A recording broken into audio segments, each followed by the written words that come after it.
Hello dear aspirants, ఇది previous question మంచిగా solve చేద్దాం. చూడండి ఫ్రెండ్స్, బోట్స్ అండ్ స్ట్రీమ్స్లో సంబంధించి the difference between the down stream speed and up stream speed of a boat is 6 kmph. ఓకేనండి, ఇక్కడ చూసుకుంటే కనుక and the boat travels 72 kilometers from P to Q in 4 hours.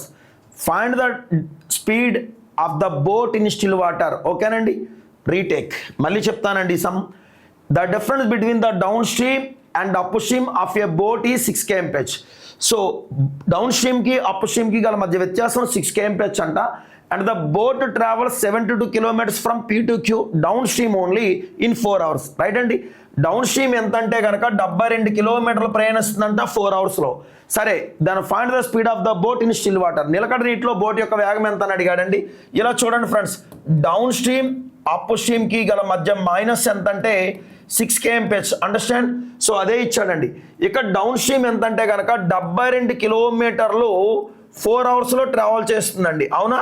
So 72 kilometers కూడా down స్ట్రీమ్లో 4 hours travel చేస్తుంది. 4 1 4 18 అంటే down stream especially 18 kmph అండి.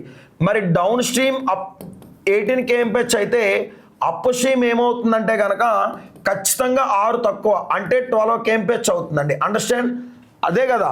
So down స్ట్రీమ్కి up స్ట్రీమ్కి 6 kmph తక్కువ అంటే దాని అర్థం అదే కదండి. సో ఎప్పుడు కూడా ఆల్వేస్ డౌన్ స్ట్రీమ్ కంటే అప్ స్ట్రీమ్ అనేది స్పీడ్ తక్కువ, అది మీకు తెలిసిన విషయమే. డౌన్ స్ట్రీమ్ అంటే B+W, అప్ స్ట్రీమ్ అంటే B-W. వాడు ఏం అడిగాడంటే కనుక the speed of the boat in still water, నిలకడ నీటిలో బోట్ యొక్క వేగం అడిగాడండి. సో 2B = ఏమవుతుందంటే 30 kmph అన్న. సో దేర్ ఫోర్ B = ఏమవుతుందంటే 30/2 అవుతుందండి, 15 kmph అండి. అండర్స్టాండ్? ఆప్షన్ 1. ఓకేనండి, రైట్.